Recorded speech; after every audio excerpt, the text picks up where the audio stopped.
हमल के दौरान प्रोड्यूसर ने तंग लिबास पहनने पर मजबूर किया राधिका आप्टे।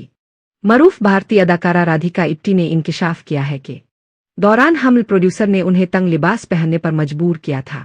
राधिका आप्टे ने हाल ही में अपने हमल के दौरान बॉलीवुड में पेश आए तल्ख तजुर्बा पर बात करते हुए इंकिशाफ किया कि प्रोड्यूसर उन्हें शूटिंग के दौरान तबीयत बिगड़ने पर डॉक्टर से मिलने की इजाजत भी नहीं देता था। अदाकारा नेहा धोपिया के freedom to feed live session में गुफ्तगू करते हुए राधिका ने बताया कि एक भारतीय प्रोड्यूसर ने उनके हमला होने पर मनफी रद्द-ए-अमल दिया और उन्हें तंग लिबास पहनने पर इसरार किया, हालांकि वो जिस्मानी तब्दीलियों और तकलीफ से गुजर रही थी। राधिका ने कहा कि उन्हें खाने की शदीद ख्वाहिश रहती थी और वो मुसलसल तबीयत की खराबी महसूस कर रही थी, लेकिन प्रोडक्शन टीम की जानिब से न सिर्फ बेहिस्सी का मुजाहरा किया गया बल्कि उन्हें मुख्तलिफ तरीकों से परेशान भी किया।